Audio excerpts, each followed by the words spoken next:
players, the personalities who come from around the world to play professional soccer in the United States.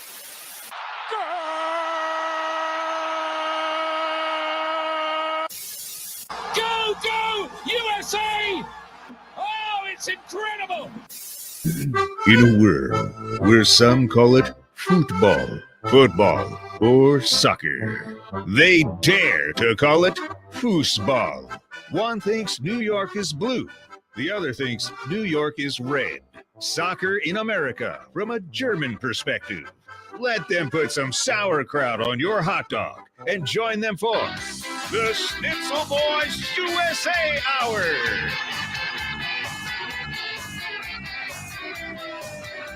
Yay! Happy Thanksgiving! Early Thanksgiving. Early Thanksgiving. I just finished watching just 5 minutes ago. The United States ended yet another battle against the mighty Trinidad and Tobago. Isn't it unfair that they have to play two countries at the same time? Well, it's seemingly because the two countries won tonight. Did you watch the game, Bjorn? I did not. I watched There's two of them. We have to talk. It's a two-legged tie. We can talk about both legs. The whole. I did in the first tie. The U.S. needed me because I tuned in late, and then all of a sudden they scored all kinds of goals after I tuned in. Well, thankfully you did. Yeah, you're welcome. You're welcome, America. Hey, that's a Thanksgiving gift from our friend Bjorn. Well, yeah, the first game was it was in Austin, Texas. Decent crowd. And the U.S. were just passing the ball around. It was very boring. It was fine. Like McKennie and Reyna were running the game in the middle. And what they were doing was they were passing the ball, taking their time, holding the ball. And then when it got to the final third, they just stood there for a while. And then they just crossed it in the box. It's just like took you all that pass it and tiki-taka just to be like, and then try to loop it in the box a little bit. It was just a weird game. And Trinidad, they just know how to play against us. They play fast. They play tight. They're quick on the counter. But the United States did, thankfully, in the last 10 minutes, the United States got 3 goals. So we won 3-0. So if you look at the 3-0 scoreline, you're like, oh, that's an respectable result. But the game was not. The game didn't tell that story. The game told a story of 80 minutes where the United States couldn't figure out how to score a goal against Trinidad and Tobago at home. And then someone scored a screamer from outside the box and then just opened it up because that opened up Trinidad. They had to go forward, and therefore the U.S. got 2 more there towards the end. Cut to today. We're in Trinidad. And, sloppy surface, but not terrible. So this is a home and we should mention, right? This is a home and away. This is a CONCACAF quarterfinal. Because it's CONCACAF Nations League quarterfinal. All right. The United States did get through on a 4-2 aggregate score. They're going to the semifinals in Dallas. Who are they playing there?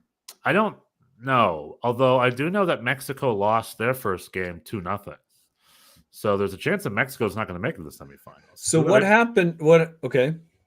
So the way this works is 4 teams make it to the CONCACAF. It's just the Nations League happen every year, I guess, because usually it's every summer. Well, it's sort of this off year kind of.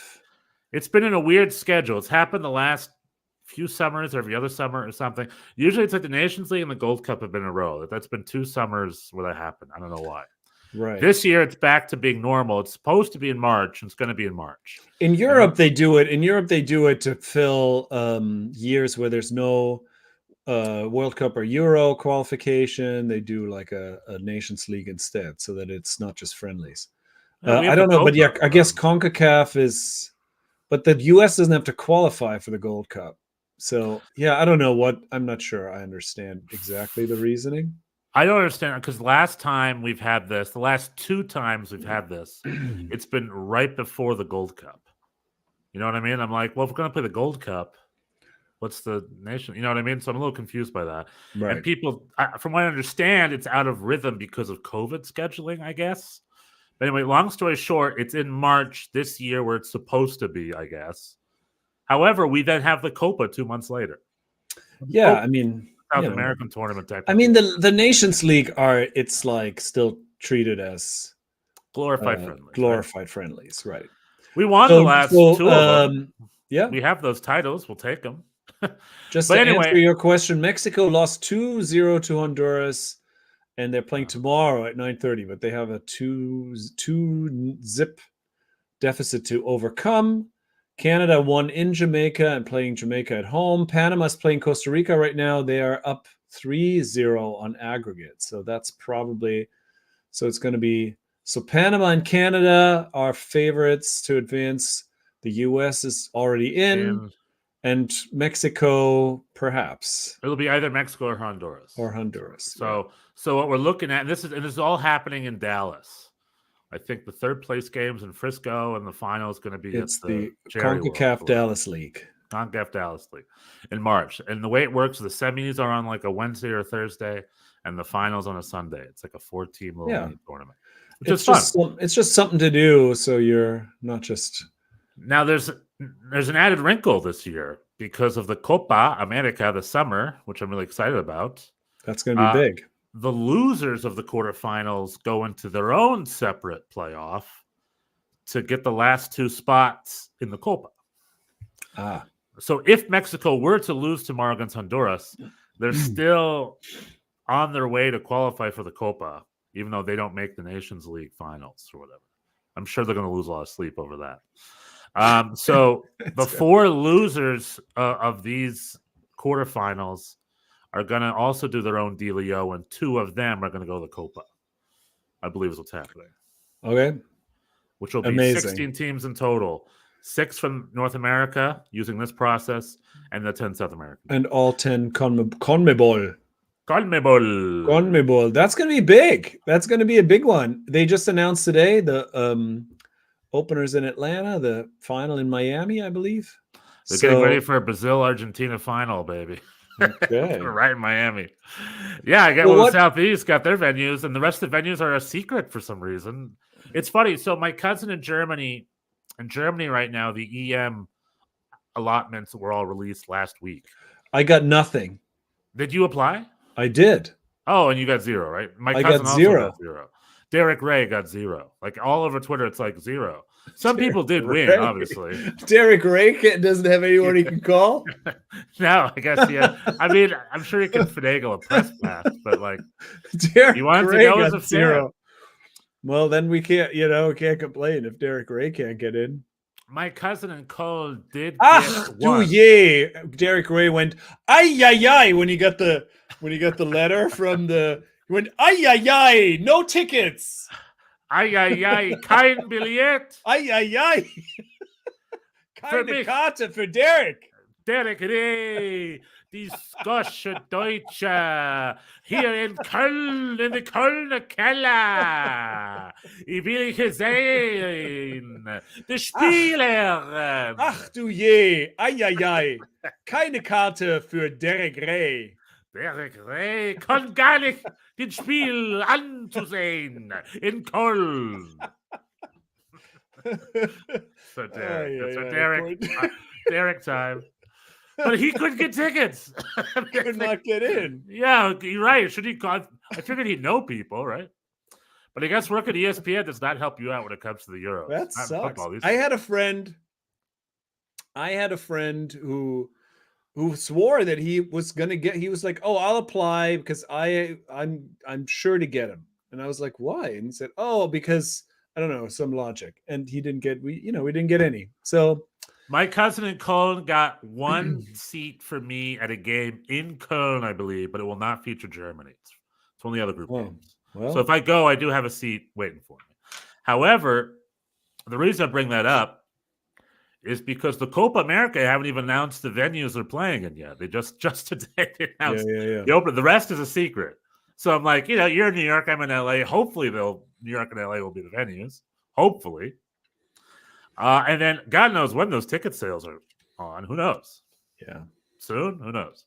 But anyway, Copa's coming. Oro's coming. So what happened just one more. What happened with Dest? So I didn't Going because I back to didn't the see it. Trinidad game. So the first Yeah. game we covered, boring, 3 late goals. Second game in Trinidad, a little scrappy, right? Fields thing. The Trinidad are being very aggressive, typical crappy CONCACAF referee. Not calling anything, right? Like, no, people are punching and they're tripping, and he's fine. However, he did have People are punching.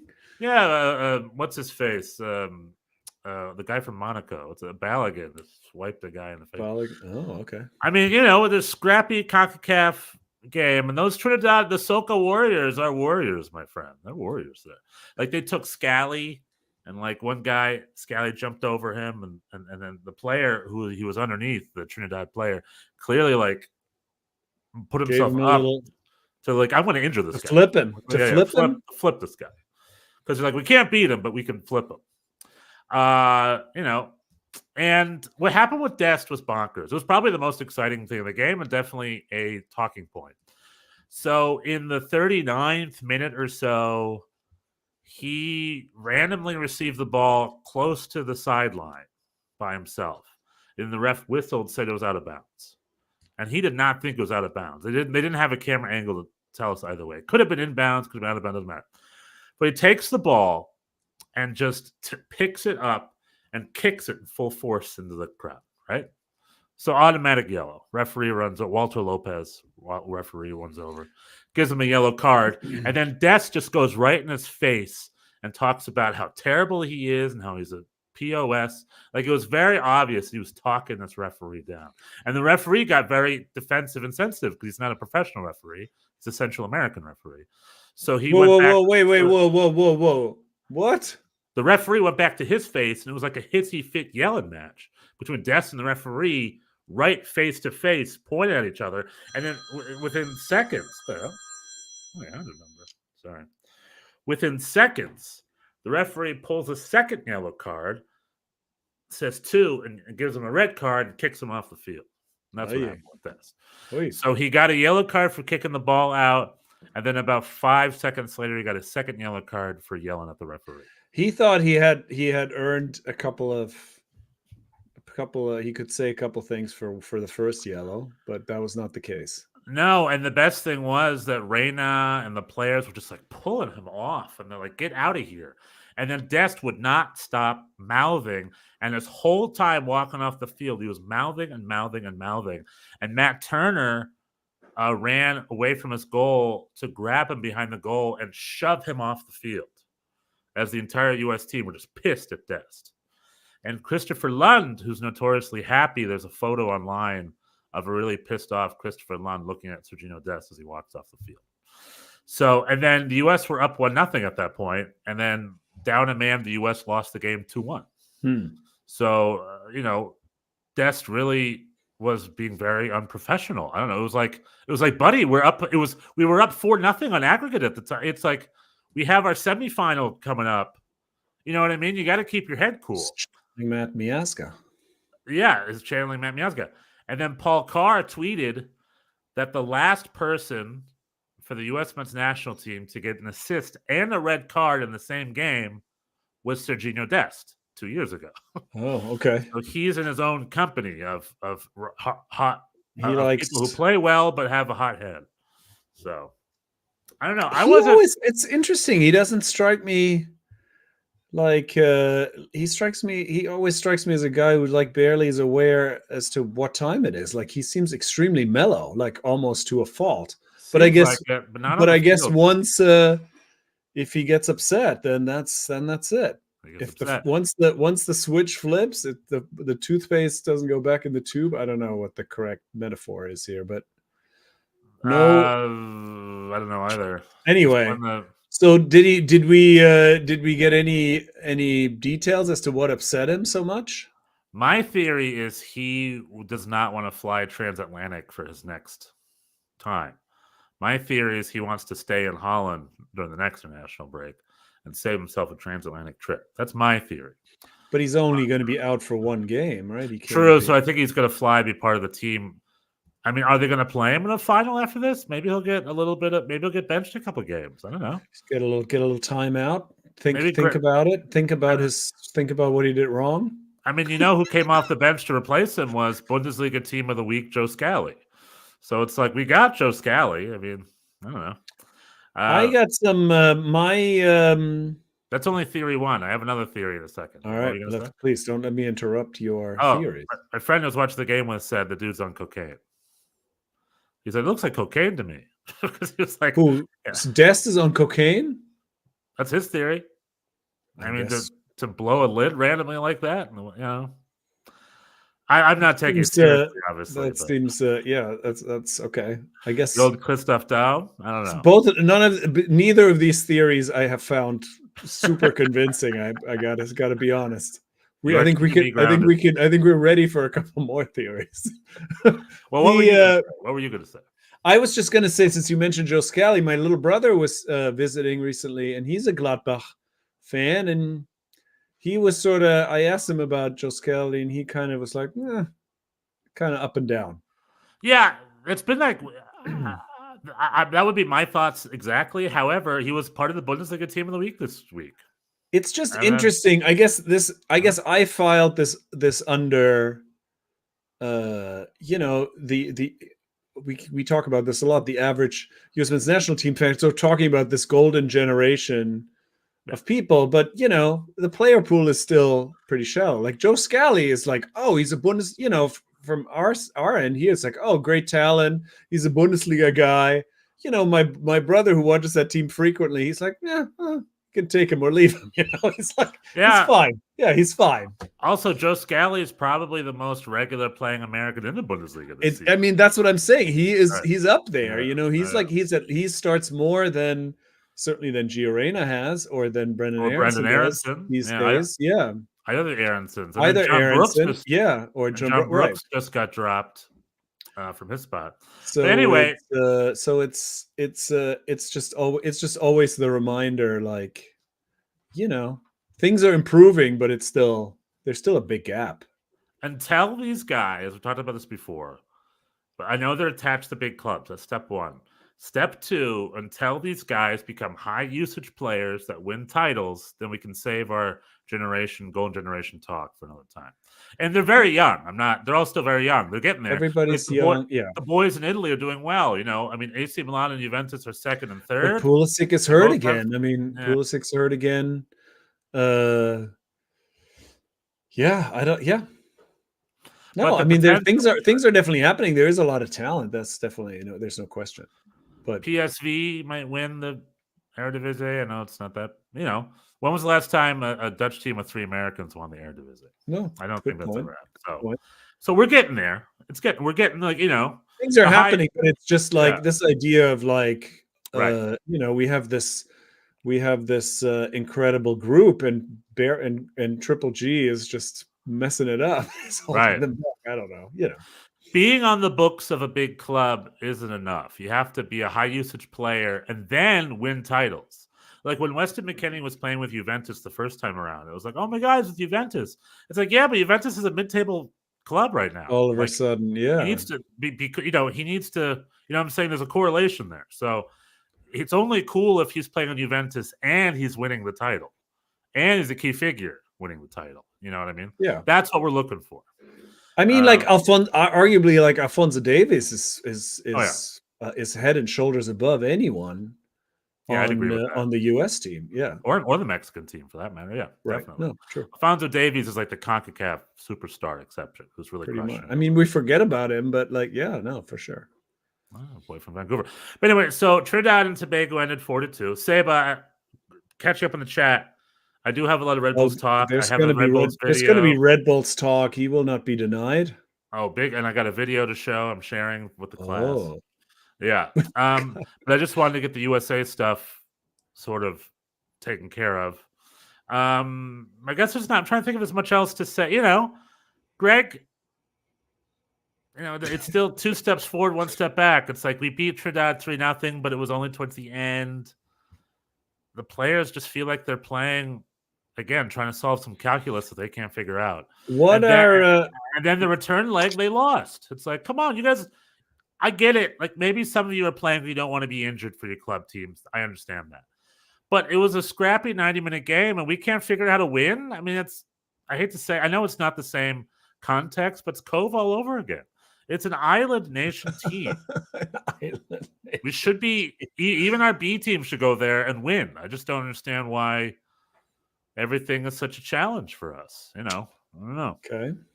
I don't know. So I expect better. I expect a little better. How are things between Gio and between Gio and Greg?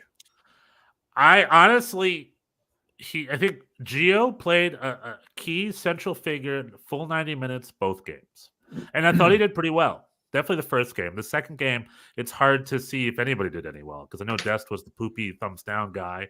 Matt Turner let the second goal was a little bit of a Turner blunder. Really? Yeah, and Turner just lost his spot in England. And I don't know if he'll get it back, but this game, like if I'm his head coach and I watch this game, I'm like, oh yeah, that dude's on my bench. The Soka Warriors didn't have many chances. He kicked a rocket from a free kick. It was good and hard, and it buckled a little bit, but it went straight to the keeper. And Matt Turner put his two hands out, and it hit him, and then bounced into the goal behind it. You know what I mean? You're supposed to punch it out. So, keeper's supposed to get that one. Should have been a 1-1. Dest, and I guess a little Matt Turner poopy poop. And the rest of the players, I mean, it's hard to say, like, I can't look at Gio Reyna and say, like, he did great today. I didn't see much of Gio Reyna, to be honest. Jedi Robinson had himself a goal. I think he scored in both great games, so good on him. I think he scored the first goal, I think, in the last game, I want to say, right? Didn't he break the mold? Mm-hmm. And then he scored the only goal in this game. So good on Jedi. Jedi wins Player of the both games award. The CONCACAF Nations League quarterfinal for Gold Player Award goes to Anthony Jedi Robinson. Very nice. So, yeah, there are my thoughts. This team isn't going to play together till March, which is, I learned, which is a little surprising. So there's a 4 or 5 month break. Yeah, that's how it works, right? There's winter, and then there's Would there used to be games in February? Maybe I'm wrong. Well, there's Camp Cupcake. There's the January. That's January. But the Europeans get time off for that. Yeah, but I thought FIFA dates were in February, but I guess stuff changed. What I will say is the dates in the fall seem like the most pointless to me after a tournament. Now they do make sense. Oh, but when there's a Copa and a Euro and a World Cup, and then the World Cup winner is on July 4th or whatever, and then in September there's friendlies, you know what I mean? I'm like, you can cut those friendlies, can't you? You can wait till the new year, I think. Well, but that's just me. Okay. Well, the Guardian thinks that thanks to this international break, the MLS playoffs have lost all momentum, and this new format is a failure. I saw that. That was quite the slam piece. I thought it was a little harsh. I mean, it's not their fault that there's the international break. This is always a problem they have. The international these two international breaks are always like right in the middle of end of regular season playoffs. I mean, this is always a problem. It's not their fault. I also don't respect articles. I didn't read the article. I just saw the headlines and was not interested. The headlines essentially just said that the new MLS playoff format is a failure, like it's a fact. And I'm like, do you ask me? You didn't ask me, right? Doesn't Stefan get an opinion? That's in the words of the dude, right? That's just like your opinion, man. That's just like your opinion, man. Yeah. Now, I'll be honest with you. The playoffs, I don't know. They seem fine to me. Is it really that big of a deal? Well, now, I mean, it is always. It does seem, I mean, whatever, we talked about it last time. It seems disproportionate. Like the first round took forever, and now it's going to be like bang, bang, bang, and then it's over. But I mean, I don't know. All these matchups are bangers for sure. I mean, banger, by MLS standards for sure. We've got Orlando, Columbus, Cincinnati, Philadelphia, Houston, Kansas, Seattle, LAFC. I mean, what more do you want? Single elimination? Yeah, that's pretty good stuff. And we can watch all four of them, right? It's going to be during the Thanksgiving weekend. It's a nice time. It's going to be, exactly. It's Saturday, Sunday. No, it's not bad. I don't know. I think I'm not so down on the whole thing. I think this does in a way make sense to have the first round be a little bit of a longer thing, and then it kind of amps up. I don't know. So far, I don't see any major issues with how the playoffs worked out. We had the 3 games, right? Then we have a break, which you can't do anything about. And then right when the break is done, the final 4, the final 8 are ready to go. One and done. Boom, boom, boom.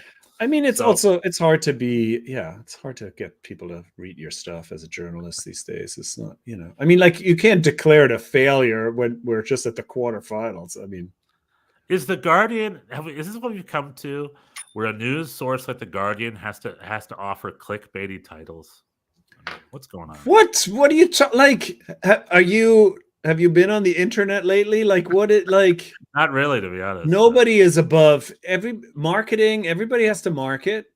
The New York Times does. The Guardian does. It's not like this doesn't. It's marketing. Everything's the New York Post now. And the people who write the articles don't write the headlines. Like, editors write the headlines.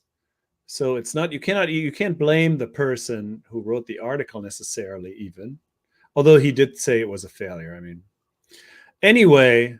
So I have a question for you before we get to the chat. Yes. Hans Wolf, I see you in a second. What are we doing? What are we doing? We just finished talking about it. Didn't have much to say. It's not a what are we doing moment. We still got advanced. Come on, they advanced, but you expect better. It's just, I hate to be this guy because I'm not a Greg out guy. Yeah. But under Greg, it's always like we're playing with training wheels. We're a C- team. It's like, let these boys go. When they played under BJ, when they played under Anthony Hudson, we saw them play. They were playing with such freedom. It was nice. It's like, I remember that. We used to play like that under Bruce and during Bruce's best years. Yeah, Bruce was. Nothing bad ever happened when Bruce was in charge. Listen, when Bruce took over after Klinsmann, I think our first game was a 6-0 destruction of Panama, and I was like, "That's it. That's the USA." We're not Brazil, but versus Panama, we should be able to dominate the game from beginning to end. And it doesn't require a Pep Guardiola level calculus assignment to figure that out. They should be able to play a little bit more. Anyway, so that's just, whenever I see us play, I'm always like, they're doing something. They're doing an assignment, but it's not leading to them being a very confident. I'm going to go back into the improv and acting here for a second. Really great improv. Bjorn. Really great improv. You cannot tell where someone learned their improv. Really great acting, you cannot tell what technique they use as a foundation. Bad acting and bad improv, though, you can tell exactly where they're studying. So the reason I bring that up is because when I watch soccer, sometimes I can watch great teams just flow with the ball, and sometimes I see teams thinking about what they're supposed to be doing. You know what I mean? And when I watch the U.S. men's national team, sometimes I see the latter too much. I see a little bit too much of them thinking what their assignment is. And I want to see more of them. They've been soccer players their whole life. They know how to play the game. Be a defender, defend, pass up the midfielder, pass to your left, see a guy for the run. Play like a team. You guys know kick it hard. Kick it hard into the goal. Kick it hard into the goal. Sometimes how did we score against Trinidad? You Anthony kick it hard. Was like, you know what? Screw it. Boom. Kicked it hard into the goal. Took him 80 minutes to challenge the goalkeeper outside the box. You got to do that early. That's just what it feels like sometimes. I mean, Hans Wolf, let me know what you think. Let's go back to real quick. The one question I want to ask you. So yes. I have a Germany man in New York question. This might be a little before your time. I was watching a Wim Wenders movie, Alice in the Cities. Great movie. In the very beginning, it starts with a German journalist walking around. He's in North Carolina, but towards the beginning, he's walking around New York City. And this was filmed in 1974. No, 73, I think it was filmed. But anyway, he goes into a newsstand in Midtown Manhattan. You can see the Empire State Building. And he walks out with a brand new Kicker magazine. He's like reading Kicker and catching up on Kicker. Have you ever seen a Kicker magazine in a newsstand in New York City? I have, yes. Where? In There used Yorkville to on be the east this, side? well, back in the day, they used to have newsstands all over town, and some of Right. them would carry international things. There was a place on Avenue A in the East Village who definitely had German stuff. I don't know if they had Kicker, but there were some international newsstands in Midtown that had all kinds of things. I still get I live in Greenpoint, which is traditionally a Polish neighborhood, and they have a whole store with Polish, all kinds of Right. things. So yes, that was a thing. Well, that's Um, cool to know. and it When I wasn't was like, there, obviously not any like random newsstand on the street would have it, oh, but right, like right. if you knew where to go, yeah, I could definitely. I think I bought a Kicker World Cup preview or Bundesliga special edition in New York a couple times. Yeah. Good to know. I know on the I Upper think East maybe Side, and Barnes and Noble still does. I don't know. Barnes and Noble also used to have a really pretty extensive international press section. I don't know if that's still the case. what I've noticed here, because before the World Cup, I always get the ESPN or the Sports Illustrated World Cup issue. For 2022, it was notoriously way more harder than I remember it.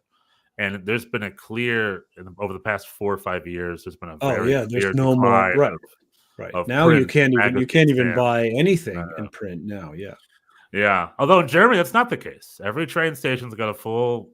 I love it. In a lot of ways, Germany is like America from the 90s. And it's nice. It's very pleasant. Anyway, so that's my Germany question. So thank you for that. I Okay. moved to New York in 2011 full time. And every now and then I would try to look for something. I never, ever successfully found like a Kicker, I think. However, there is a newsstand on the Upper East Side in Yorkville in Klein Deutschland, little Germany up there or whatever. They have a newsstand with German stuff, but it's like never sports. It's always like Die Welt am Sonntag, that kind of thing. It's never a sport build or Kicker. Anyway, I was just curious. So, Seba S.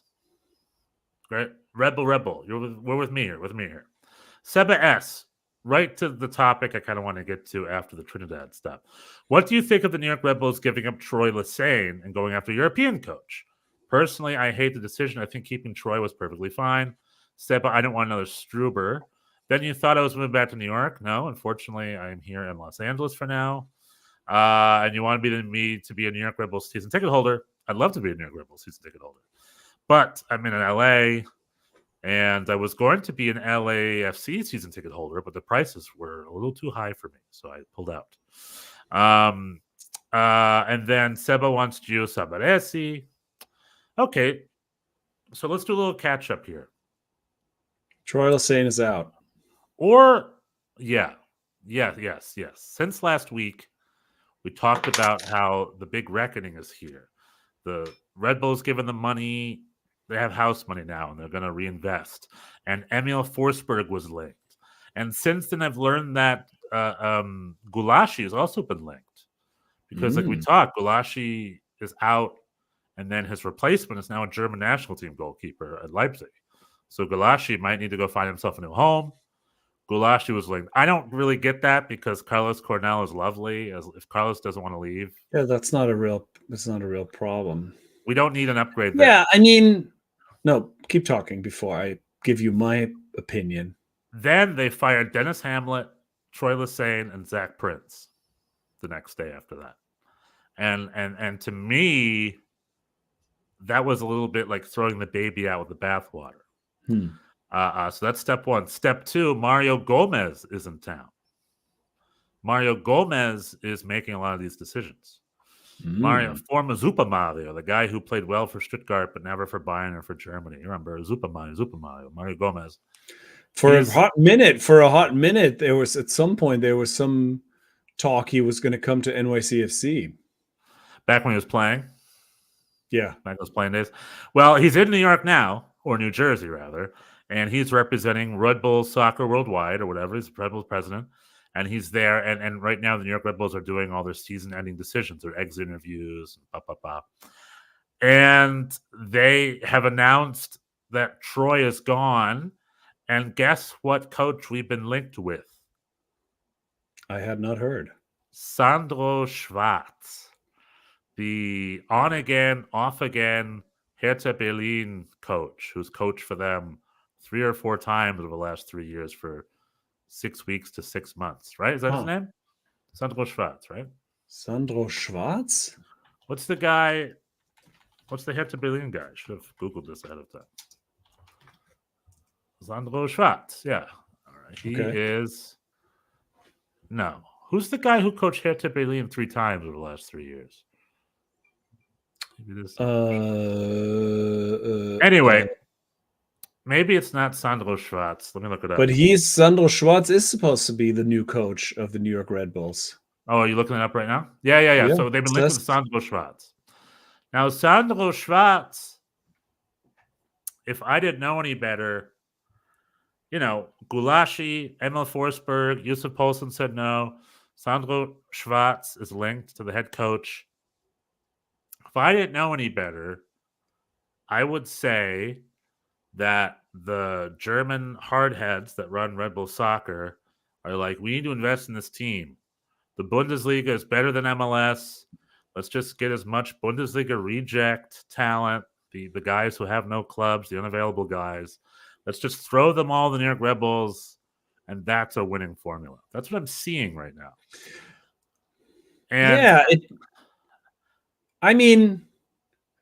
well, I was going to say, is it as time? a German American, as a guy who loves the Bundesliga and MLS, I get it. The Bundesliga is a higher level league. I'm not an idiot. They play higher level soccer. Nobody. I don't think there's not a lot of people who would dispute that. Of course, 100%. However, here in MLS, what we know, it's a 27-year-old league. Foreign coaches don't get the league, so they never excel here, very rarely. Tata Martino is an exception. He won the league. He was given all these great resources. He pulled it off. But name any other foreign coach who did what Tata Martino did. Ronnie Dyla? Yeah. I guess Ronnie Dyla, another exception. I don't think it's quite so black and white. I think some people have done fine coming in. There's lots of international players for sure that do well, but it's like I think it does. But I do hear what you're saying. It does sort of feel a little old school. Ronnie Dyla and Tata Martino were hired by MLS guys. Mario Gomez is not an MLS guy. Yeah, I think there is something specific about the league. It's like the teams that are just going like, we're going to go with Euro rejects. Right. Don't they traditionally fail. always don't generally do well. Like you have to be this.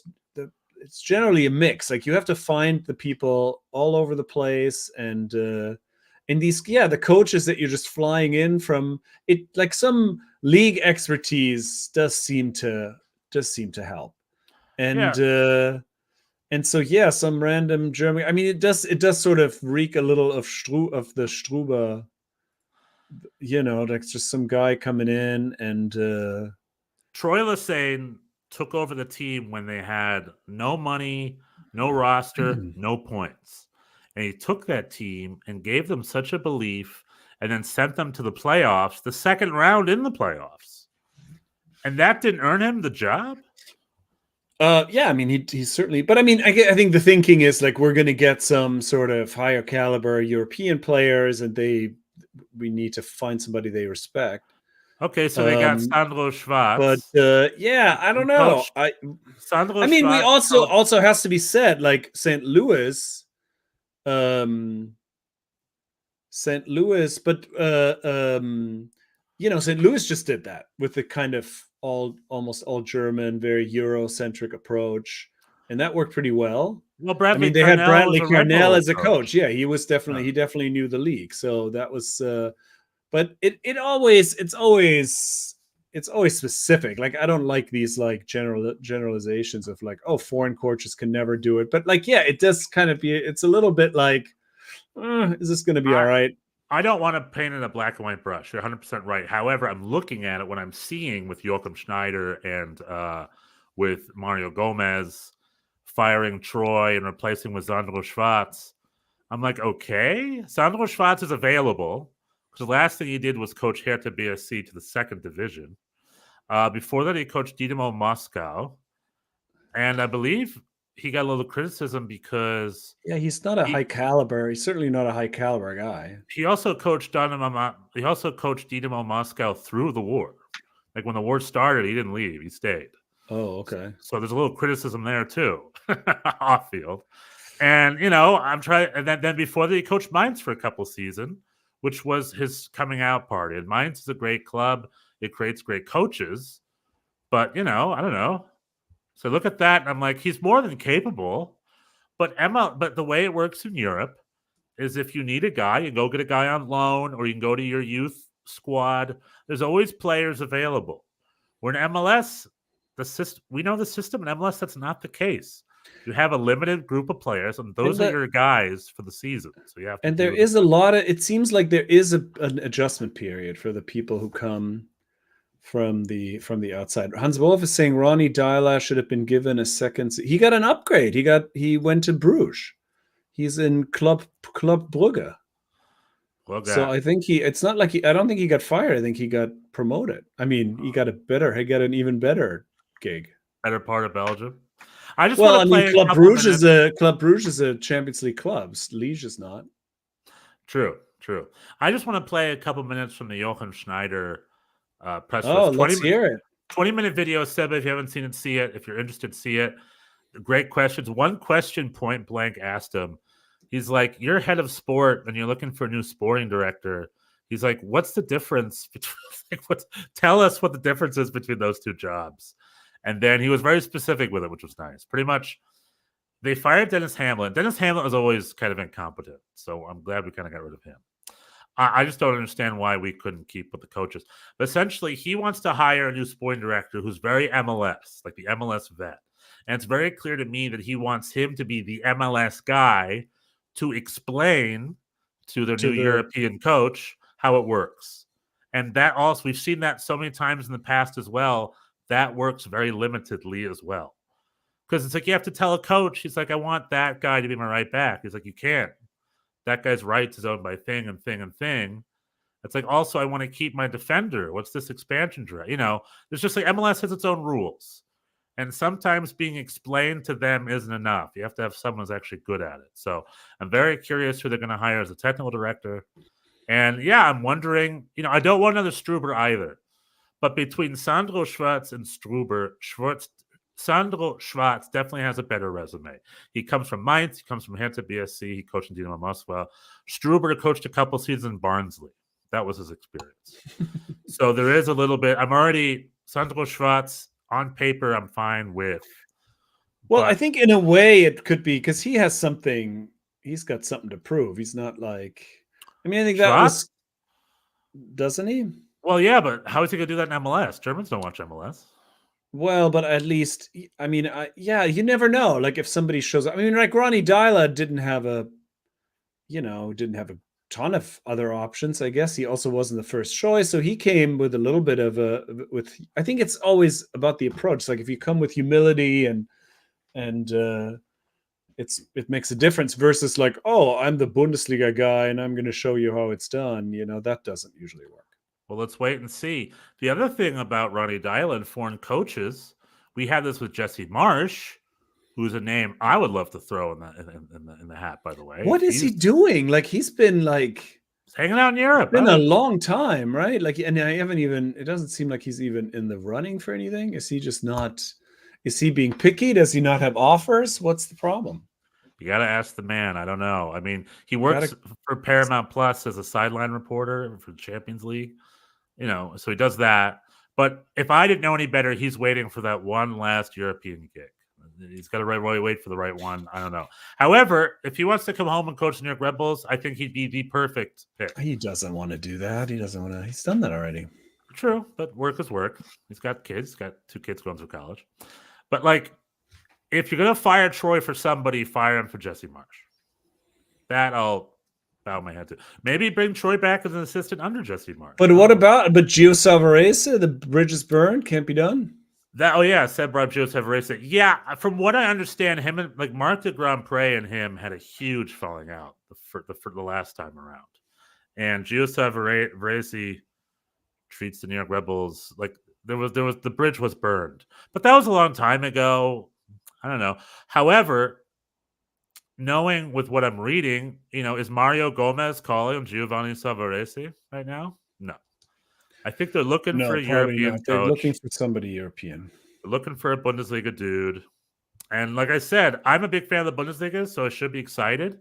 But the reality is, like with Ronnie Deila, with Jesse Marsch, with Patrick Vieira, when June comes around and HSV or Hertha BSC come a-calling, then away he goes, right? He just goes. He just grabs his stuff and flies to Europe, doesn't he?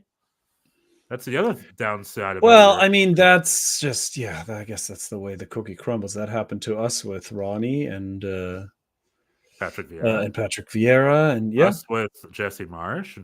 So with Sandro Schwarz coming in, let's say he does 2 or 3 good months. But this is that's the problem of the mid-table league, really, with anyone. I mean, that's true for Americans either. If you get that's not a question of nationality. That's the price of success. I mean, we just went through that. Hold on. Jesse Marsch is the only American that left midseason, and he left because he was part of that Red Bull organization. I mean, Ben Olsen didn't quit his DC United job to go start coaching Manchester United. He's around. He's available. So there's just another thing I want to put out there, that the New York Red Bulls, you get your big fancy schmancy European coach, they're just going to use the club as filler time for them to move on and go to Europe. The other thing we've seen time and time again with like Frank Lampard and all these guys is that no one watches MLS. So coaching in MLS, they look at that and be like, oh, he's got experience, like with Wayne Rooney too. It's like, him doing well here, he has no prerogative to do well here. Just being here is enough for him, and he'll be waiting for a new job. Well, we'll see. It is already 46 minutes. Let's just play a couple minutes here just to sort of get the vibe of this. I get a little verklempt thinking about Ronnie Deila. That guy was just awesome. Yeah, but he ran off to Belgium now, didn't he?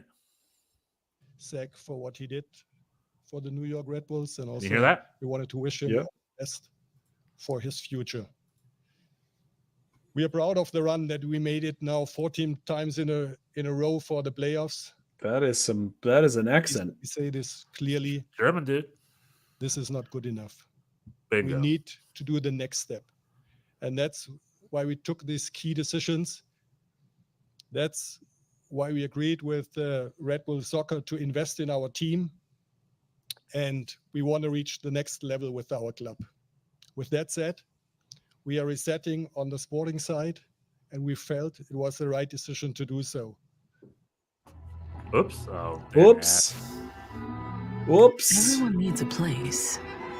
This is the Schnitzel Boys. This is usually an ad-free zone. Starting the process to hire a new head coach and a sporting director, and hopefully we will bring both jobs over the line until Christmas. See, that's not how that's said in English. Before Christmas. Looking then into the 2024 season, it's okay. We all agree. We don't have to translate. We're just going to correct on the grammar. pitch. We need to get better. And I remember our great fans in the Southward one day holding up a banner saying, just not good enough. And like I do, sometimes fans have the best feelings for the situation. And looking back now, the moment you see that, you think, I don't really like that.